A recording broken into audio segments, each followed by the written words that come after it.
5h32 agora, ponto final de volta, e a gente continua repercutindo os desdobramentos após a incursão dos Estados Unidos na Venezuela. E quem conversa conosco agora é o diplomata Rubens Barbosa, que foi embaixador do Brasil em Washington. Muito boa tarde ao senhor e obrigada por conversar conosco. Boa tarde, obrigado pelo interesse de vocês. Boa tarde. Embaixador, os países do Conselho de Segurança da ONU, boa parte deles, condenou a operação dos Estados Unidos contra a Venezuela, Estados Unidos que dizem aplicar a lei nesse caso.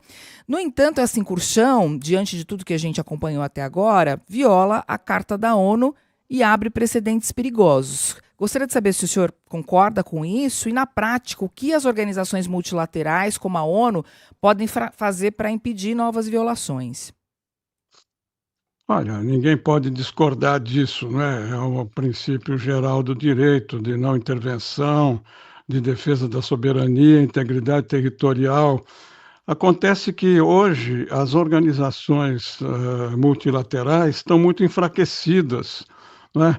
E nada se poderá esperar das Nações Unidas, mesmo depois dessa convocação do Conselho de Segurança, porque se for, eu não sei se vai ser levado a voto, mas se for levado a voto, os Estados Unidos vetarão e bloquearão qualquer medida recomendada pelo Conselho. Então, nós estamos vivendo hoje uma nova fase no cenário internacional, uma fase em que o multilateralismo deixou de ter importância. As organizações multilaterais, a ONU, a OMC, perderam a sua força como dirigentes, né, controladores e monitoradores do que ocorria na política, na paz, na segurança, no comércio exterior. Então, é uma situação muito diferente, nova e muito preocupante, porque hoje o que vale é a lei do mais forte, a lei da selva. Embaixador, o Brasil condenou de forma contundente essa intervenção militar dos Estados Unidos por meio do discurso do embaixador brasileiro na ONU, né? Ele disse que o Brasil rejeita categoricamente e firmemente essa intervenção. Como é que o senhor avalia até agora a posição da diplomacia brasileira nesse episódio? A situação do Brasil é bastante delicada, né? A situação do Brasil é delicada, porque a gente não pode esquecer que, como substrato, né, como o que está por trás de toda essa política americana conduzida pelo Departamento de Estado, é um combate à esquerda aqui na região, né? O governo Trump está dando apoio muito forte aos governos de direita aqui.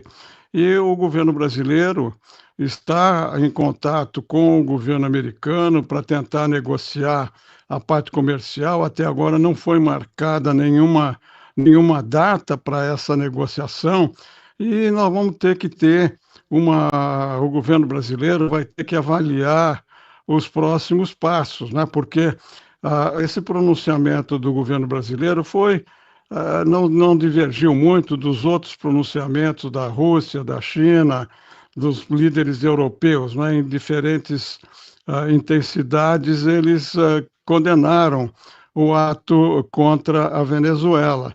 Mas eu acho que o Brasil, daqui para frente, vai ter que ter um cuidado adicional pelas posições que ele tem adotado na política internacional, né, na política externa, com um viés ideológico e partidário, né, que é contra o princípio da estratégia de segurança nacional americana e dessa doutrina Monroe, né, que foi reabilitada pelo Trump. O senhor acha que o Brasil tem alguma condição de liderar uma negociação nessa situação, ou justamente por essa situação delicada fica inviável? Eu acho que o Brasil não tem condição de liderar nenhum movimento, né? Ele não fez isso nos últimos anos, nós perdemos a liderança aqui na região e daqui para frente nós estamos numa situação muito delicada, fragilizada, e o Brasil, na minha visão, não tem condição nenhuma de liderar nenhum movimento contra os Estados Unidos, contra essa doutrina Monroe, e a sua aplicação aqui na região. Embaixador, o que a gente pode esperar agora da reação interna da Venezuela, né? A vice-presidente Delcy Rodrigues assumiu como presidente interina. O governo americano disse que gostaria de trabalhar com ela, né? Com essa líder interina. Num primeiro momento, houve repúdio do governo venezuelano a essa ação, né? Para prender Nicolás Maduro. Mas o que a gente pode esperar daqui para frente? Olha, é muito cedo ainda, nós não temos todo o quadro na Venezuela, como vai ficar a governabilidade dela, como vai ficar a posição dos militares na Venezuela, como eles vão reagir, né, e as milícias cubanas que estão lá. E também nós não temos muito clara a maneira como os Estados Unidos vão conduzir os próximos passos, né? Dessa ação que eles dizem que vão ter uma influência muito grande na governança da Venezuela, sobretudo no caso da exploração do petróleo. Eu acho que está muito cedo ainda para a gente ter uma visão mais concreta do que pode acontecer. Vamos ter que esperar alguns dias ou algumas semanas para ter o quadro mais claro. Por algum tempo, as ameaças feitas por Donald Trump, as coisas que ele dizia, foram tomadas como bravata, né? Algumas situações realmente foram. Mas a gente viu o que aconteceu com a Venezuela nesse fim de semana e hoje Donald Trump fez ameaças à Colômbia e à Groenlândia. É para a gente ficar preocupado também? Eu acho que sim, eu acho que sim. Eu acho que ele fala essas coisas, pode demorar, mas ele não abandona essas ideias, como a gente viu na Venezuela. A mobilização militar, né, da naval americana ficou lá 2 semanas, 3 semanas, e a gente sabia que ia acontecer alguma coisa, entendeu? Então eu acho que é para preocupar, sim, essas ameaças em relação à Colômbia e em relação à Groenlândia. Embaixador, e o precedente com relação a isso, né? Muitos analistas vêm falando já desde o fim de semana que isso poderia reforçar a posição da Rússia em relação à ocupação da Ucrânia e até abrir uma brecha para a China em relação a Taiwan. É isso mesmo? Olha, a gente não tem todas as informações, né? Mas pelo que está se desenhando aí, o mundo está começando a conformar uma nova, um novo cenário, né? Um cenário de zonas de influência. As Américas sob a influência americana, a Ásia sob a influência de Cuba e da influência da China e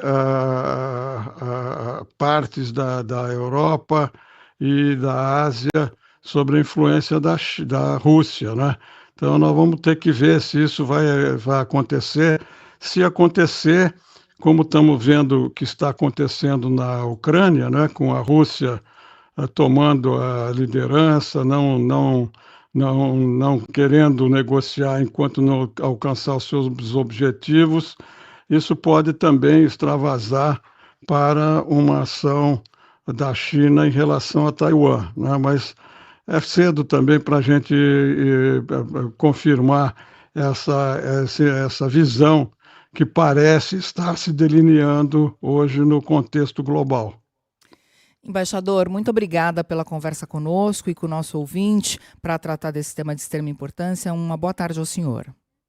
Boa tarde, muito obrigado pelo interesse. Boa tarde. Obrigada, boa tarde.